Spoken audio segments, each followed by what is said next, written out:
वरिष्ठ नेतृत्वगण, पत्रकारगण, बुद्धिजीवी वर्ग, मधेश के चहेते हीरा कहिए या हमारे आंखों का नूर कहिए, जनमत पार्टी के स्वयंसेवक दस्ता, युवा वर्ग, विद्यार्थी वर्ग तथा यहाँ पर उपस्थित समस्त सबसे पहले आप सभी को कोटि कोटि नमन और प्रणाम करना चाहता हूँ।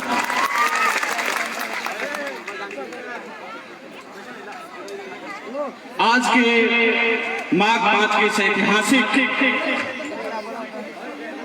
अवसर के दिन पर हम मधेश के समस्त पूर्वजों को,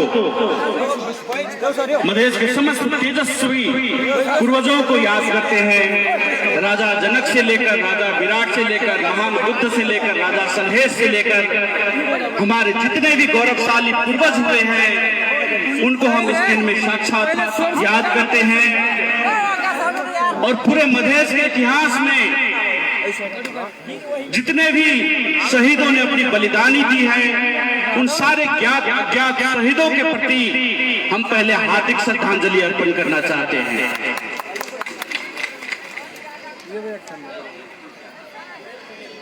खास करके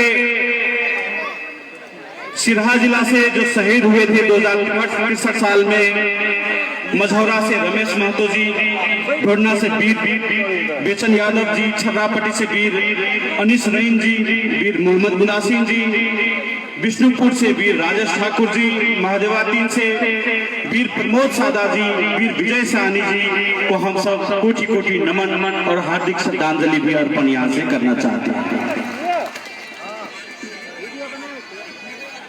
और उनके जितने भी परिवार है, माता पिता है, अभिभावक है, उनके प्रति हम सब हार्दिक संवेदना रखते हैं। और मधेश आंदोलन में जितने भी आंदोलनकारियों ने शहादत दी थी, जितने भी आंदोलनकारियों ने भाग लिया था, अपना योगदान दिया था, घायल हुए थे, उन सारे आंदोलनकारी को भी, उन घायल लोगों को भी, अपनी तरफ से योगदान देने वाले समस्त आंदोलनकारियों को भी हम सब कोटि कोटि नमन करते हैं। जो यहाँ पर मौजूद होंगे उनके लिए एक बार जोर से ताली बजा दें।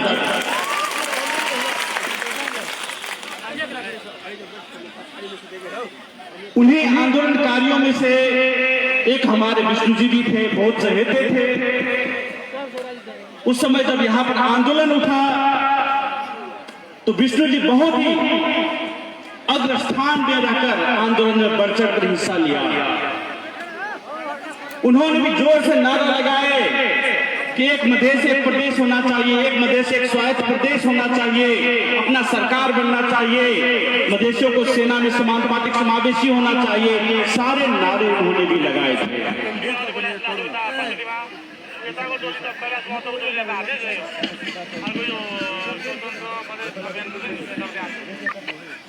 लेकिन जब उन्होंने देखा कि जैसे वहां से हेलीकॉप्टर उड़ के आया और जिनको उन्होंने नेता बना दिया था वो उड़ के उस पे चले गए और आत्मसमर्पण करके काठमांडू में मंत्री बन गए, उन्हें भी और आंदोलनकारी की तरह उन्हें भी वितृष्णा पैदा हो गया। और उस वितृष्णा के कारण से जब मधेश की कोई मांग पूरा नहीं हुई तो वे स्वराज आंदोलन में भाग लिया। और स्वराज आंदोलन में भी वो बढ़ चढ़ कर हिस्सा लेते थे। जब मैं 2071 साल में यहाँ पर आ रहा था संबोधन करने के लिए, तो आप सबको कुछ लोगों को याद होगा उस समय पुलिस ने मेरे पैर तोड़ दी थी। मैं बैसाखी के बल पे चलता था, लेकिन फिर भी जब कार्यक्रम रख दिया गया था तो सोचा कार्यक्रम को कैंसिल नहीं करना है और हम बैसाखी के बल पे इस लाहन में सभा संबोधन करने के लिए आ रहे थे। उस समय भी विष्णु जी ने काफी संघर्ष किया, यहाँ पर आंदोलन ही किया, क्योंकि पुलिस ने रास्ते में मुझे पकड़कर उदयपुर जाके उधर उदयपुर जिला में ले जाके छोड़ दिया बैसाखी के बल पे। इस तरह से वे हर समय जब भी हम यहाँ पर आते थे, जब भी सिरहा में हम आते थे, जब भी शहीदों के माल्यार्पण करने के लिए चढ़ते थे तो मेरे बाजू में खड़े रहते थे। कभी माला पकड़वाते थे तो कभी अबीर देते थे और हम बड़े श्रद्धा से सभी शहीदों को साक्षी मानकर वहां पर कसम खाते थे कि नहीं, शहीदों का सपना जैसे भी हमें पूरा करना है। और यही श्रद्धांजलि अर्पण करते करते आज इतने दिन हो गया, आज 14 बरस हो गया। आज भी जब मैं वहां पर अपने शहीदों को माल्यार्पण कर रहा था तो कहीं कहीं विष्णु जी के अभाव मुझे खलता था। लगा कि शायद बाजू में कहीं विष्णु जी खड़े होंगे, अबीर लेकर, फिर भी माला लेकर विष्णु जी खड़े होंगे, वो अभाव खलता है। और उतना ही अभाव खलता है जब शहीदों की मूर्ति की ओर देखता हूं, क्योंकि 14 बरस से वो एक टक लगा के देख रहे हैं कि हमारा सपना पूरा हुआ कि नहीं। वो हमसे एक टक लगा के हम सारे जनता से पूछते हैं कि जिसके लिए हमने बलिदानी दी थी वो आप सबने अब तक पूरा किया कि नहीं। क्योंकि 14 बरस में भटकते भटकते श्री राम जी को भी अपना लक्ष्य मिल गया। 14 बरस तक वनवास पाकर भटकते भटकते उसने भी अपनी सिया जी को पा लिया। 14 बरस तक भटकते भटकते रावण का भी सत्यानाश हो गया था, विनाश हो गया था। लेकिन आज 14 बरस पूरा हो गया है, हमारे शहीद का सपना अभी तक पूरा नहीं हुआ है। अभी तक हमारे शहीदों का आत्मा भटक रही है, हमारे शहीदों की आत्मा अभी भी बिलख रही है। 14 बरस हो चुका और हमारे घर का जो रावण है वो आज भी हमारे छाती पर बैठकर अट्टहास करता हुआ फिरता रहा। आज भी वो मंत्री बनकर हमारे छाती पर अट्टहास करता है और मधेशियों पर ही गोली चलवाता है, मधेशियों का ही दमन शोषण करवाता है। यहाँ पर इस तस्वीर में हमारे परम मित्र राम मनोहर यादव जी हैं। उनको मरवाने वाले कोई और नहीं था, जिसको हमने यहाँ पर नेता बना दिया, जिसको हम सबने यहाँ पर मसीहा बना दिया, वही जाकर हमारे मधेसी भाइयों को, हमारे मित्रों को मरवाता रहा है, वही हमारे अधिकारों को भी छीनता रहा है, हमारे साथ बार बार धोखा करता है, वो कोई और नहीं है। और हमारे मित्रों ने आज बहुत प्रकाश डाल ही दिया है, तो मैं ज्यादा उस ओर नहीं जाता हूँ। आप खुद भुक्तभोगी हैं, क्योंकि आजकल गांव-गांव में छोटे राजा साहब जो दमन शोषण कर रहा है वो उसके साक्षी आप स्वयं हैं, वो स्वयं आप सब भोग रहे हैं। तो उस पर मैं ज्यादा नहीं जाना चाहता, लेकिन मैं आज एक संक्षिप्त में कुछ बताना चाहता हूं कि आखिर ऐसा क्यों होता है।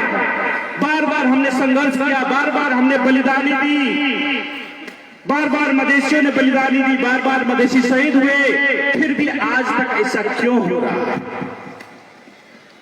यह हम खाली संक्षिप्त में और बड़े सरल भाषा में समझाना चाहते हैं। जो विस्तार में जानना चाहते हैं उसके लिए इतिहास किताब है, इतिहास लिख दिए। और जब इसके करतूत के बारे में सोचते हैं तो इतिहास से भी 10 गुना मोटा किताब बन जाता है। तो मैं इसके करतूत पे भी ज्यादा नहीं जाना चाहता हूँ, लेकिन संक्षिप्त में समझाना चाहता हूँ ऐसा होता क्यों है।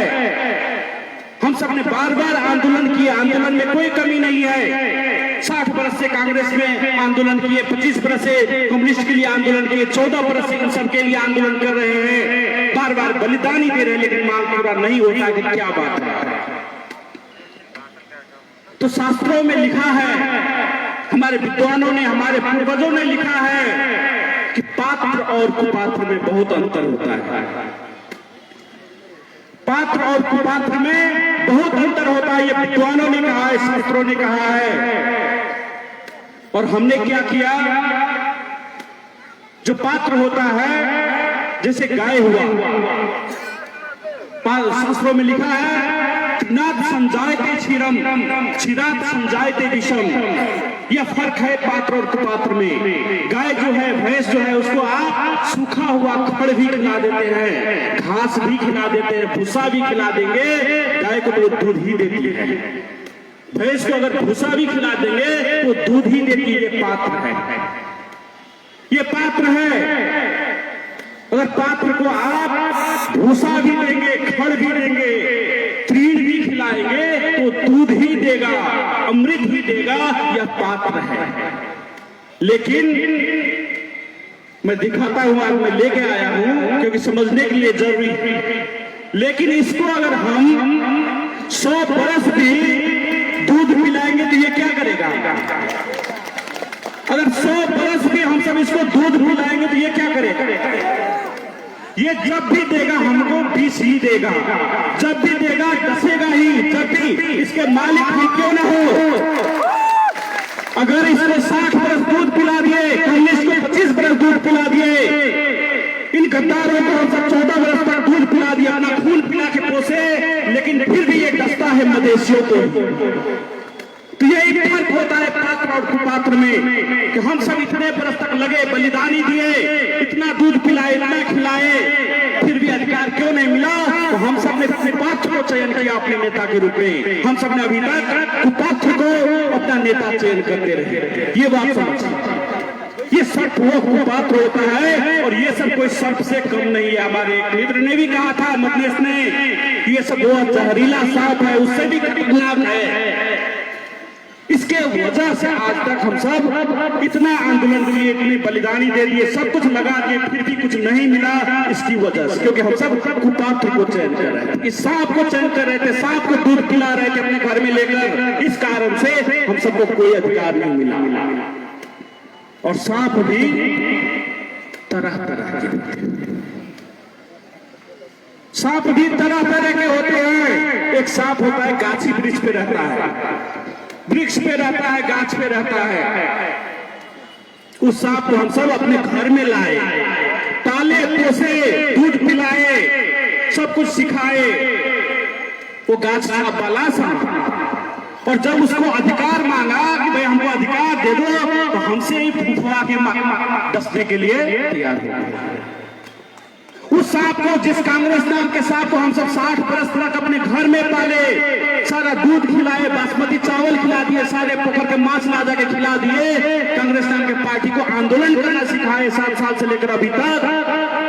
जब मधेशियों ने उसी कांग्रेसी से अधिकार मांगा, तो गिरजा प्रसाद ने मधेशियों की हत्या करना शुरू कर दिया, सुशील कोइराला ने मधेशियों की हत्या करना शुरू कर दिया, सारे लोग मिलकर मधेशियों की हत्या करना शुरू कर दिया।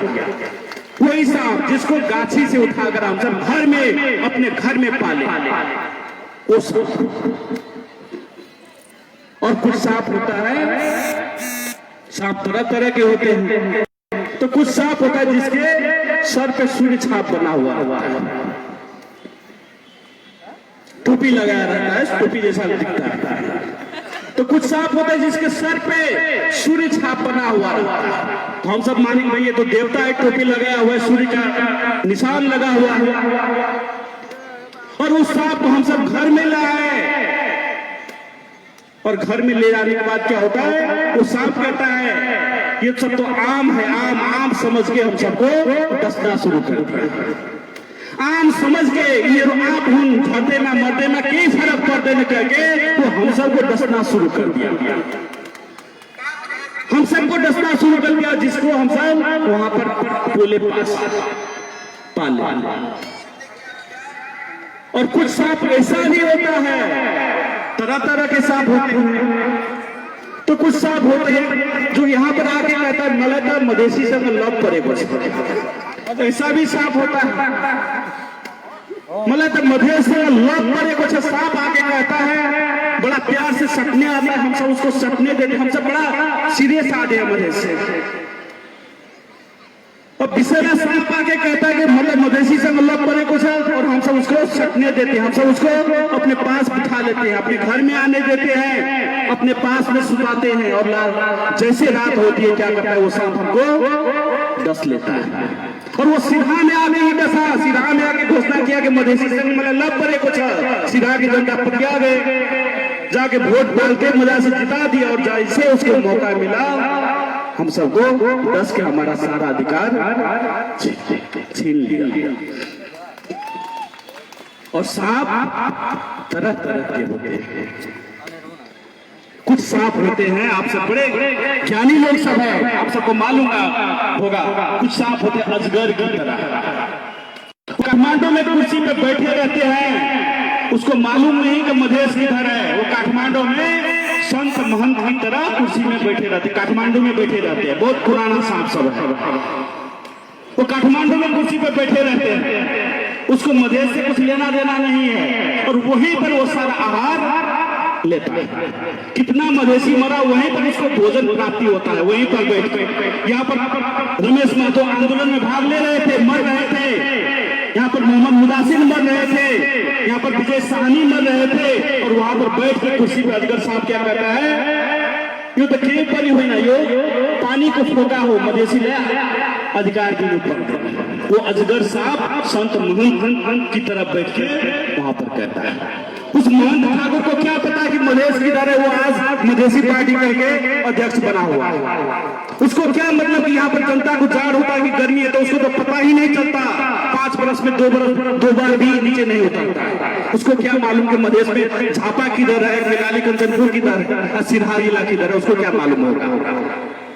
वहां पर बैठे अपना कुर्सी पर अजगर साहब की भांति बैठ कर वहां पर हमारे लाशों की राजनीति करते हैं, हम पर समन शोषण करते हैं। ये बात। और सांप इतना ही नहीं, सांप और भी है, बहुत तरीके के सांप सब है। और एक होता है सुत्ती सांप। हमारे माता बहन सबको मालूम होगा, सुत्ती सांप जो होते हैं वो सूत की तरह, उजला सूत की तरह दिखाई देता है।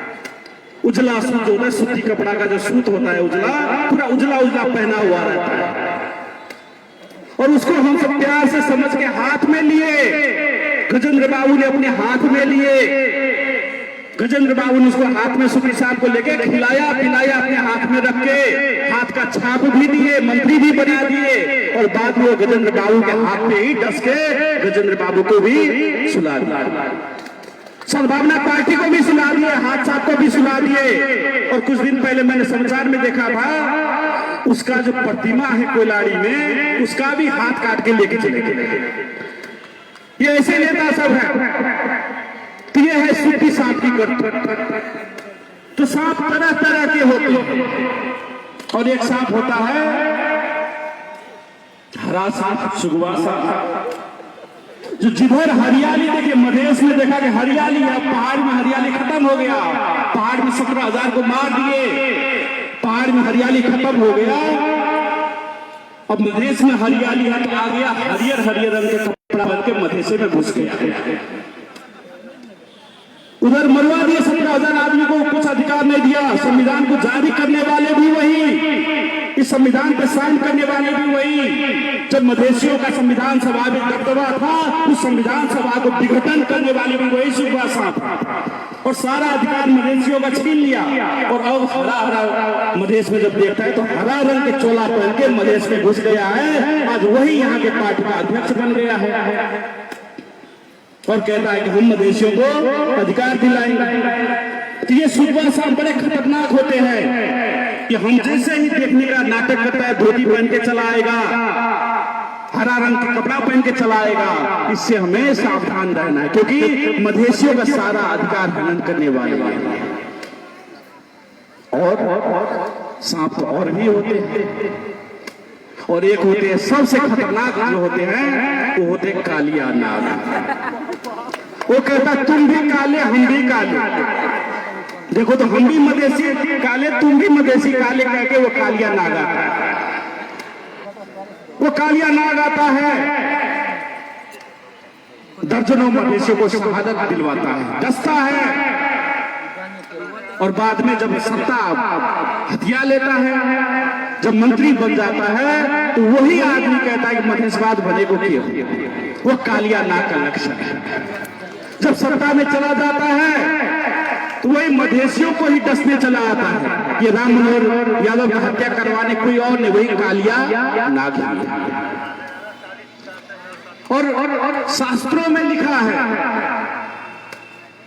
शास्त्रों में लिखा है कि ये सब नाग से भी बदतर है, उससे भी खतरनाक है। जहरीला नाग से भी बदतर है ये सब, क्योंकि शास्त्रों में लिखा है सर्पो दंसति कालेना जनस्तु पदे पदे। सांप तो फिर भी आपको एक बार डसेगा, जहरीला सांप कितना क्यों ना हो वो एक बार डसेगा, लेकिन ये दुर्जन लोग आपको बार बार डसता है, एक बार नहीं बार बार डसता है।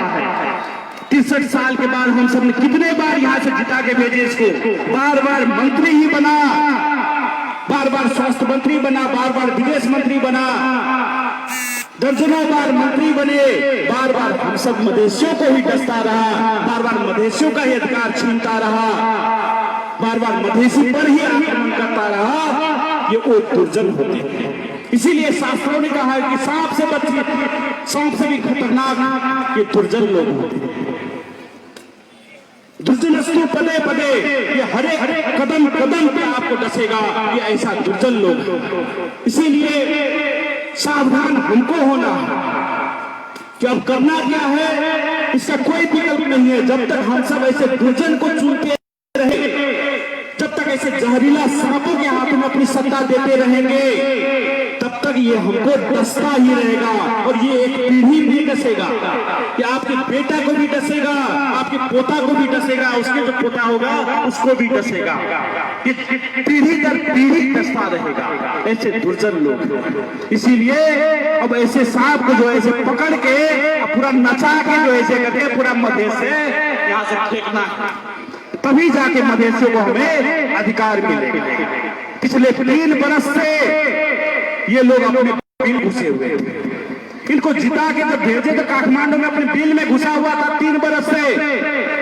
जब जनता यहाँ पर भूखी मर रही थी, जनता यहाँ पर नंगी मर रही थी, यहाँ पर बाढ़ में बह रही थी जनता, जब खाने के लिए मजदूर के पास कुछ नहीं था, जब किसान खाद के लिए बिलख रहा था, किसान अपनी खेती के लिए बिलख रहा था, महिला अपनी बच्चे के जान के लिए बिलख रहा था, तब इनको कोई याद नहीं आता था। और जब आज उसकी कुर्सी गई है काठमांडू में, वो सांप सब अपने बिल से बाहर निकल के फिर मधेश में तिलमिलाने लगा रहा है, फिर मधेश में आ गया है तिलमिलाने के लिए।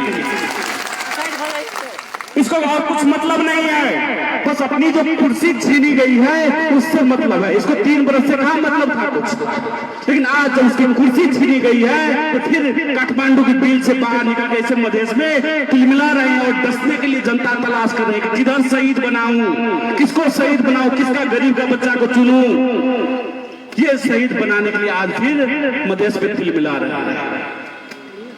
तो हम उनको कहना चाहते, आंदोलन तो होगा, आंदोलन के लिए यहाँ पर महा आंदोलन होगा, लेकिन इन गद्दारों को बचाने के लिए आंदोलन नहीं होगा, इन मक्कारों को बचाने के लिए आंदोलन नहीं होगा, इन भ्रष्टाचारियों को बचाने के लिए आंदोलन नहीं होगा, इन बलात्कारियों को बचाने के लिए आंदोलन नहीं होगा, इन दुर्जनों को बचाने के लिए आंदोलन नहीं होगा, इन सांपों को बचाने के लिए आंदोलन नहीं होगा।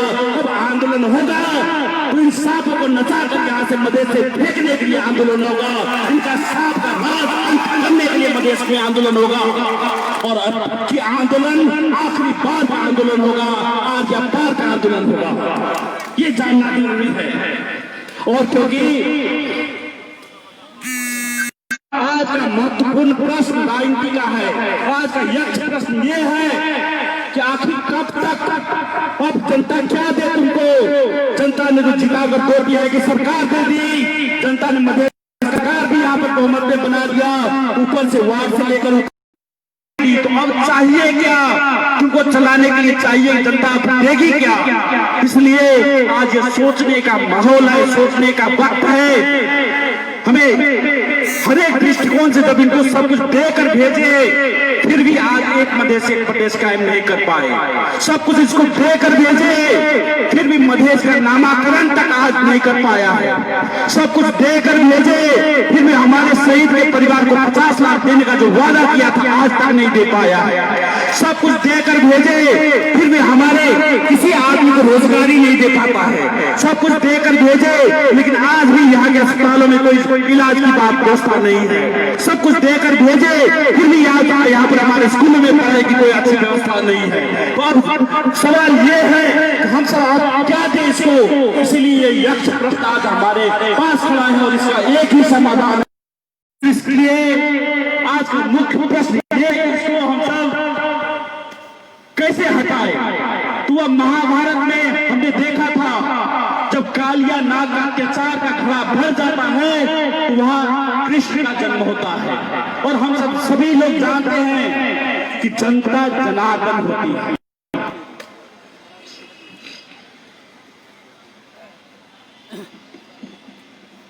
सभी लोग जानते हैं कि जनता जनार्दन होती है। शास्त्रों ने कहा है जनता जनार्दन होती है, जनार्दन माने श्री कृष्ण।